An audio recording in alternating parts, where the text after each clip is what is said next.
મારું નામ કોચડા યુવરાજભાઈ ભરતભાઈ છે। હું ધોરણ 7 માં અભ્યાસ કરું છું। અમારી શાળાનું નામ શ્રી નગવાડા પ્રાથમિક શાળા છે। અમારા પ્રયોગનું નામ ન્યૂટનની તકતી છે। આપણે આશરે મારું નામ મકવાણા ભારતભાઈ દશરથભાઈ છે। હું ધોરણ 7 માં અભ્યાસ કરું છું।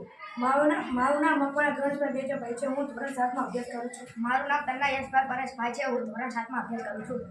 આશરે 10 સેમી વ્યાસવાળી કાર્ડબોર્ડ શીટની ગોળાકાર તકતી લો। આ તકતીને તેના કેન્દ્રમાંથી પસાર થતા 7 વિભાગમાં વહેંચી દો। મેં ધનુષ્યમાં જોવા મળતા 7 અલગ અલગ રંગો પૂરો। તમે આ વિભાગો પર રંગીન કાગળ પણ ચોંટાડી શકો છો। તકતીના કેન્દ્ર પર નાનો છિદ્ર પાડો। બોલ પેનની રિફિલની ટોચ પર આ તકતી સહેજ ઢીલી રહે તેમ ગોઠવો। તકતી સરળતાથી ભ્રમણ કરી શકે છે તે ખાતરી કરો। દિવસના અજવાળામાં આ તકતીને ગોળ ગોળ ભ્રમણ કરાવો। જ્યારે આ તકતીને ગોળ ઝડપથી ભ્રમણ કરવામાં આવે છે ત્યારે આ બધા રંગો પરસ્પર ભળી જાય છે અને આ તકતી સફેદ જણાય છે। આ તકતીનું નામ ન્યૂટન તકતી છે। આ નામથી લોકપ્રિય છે।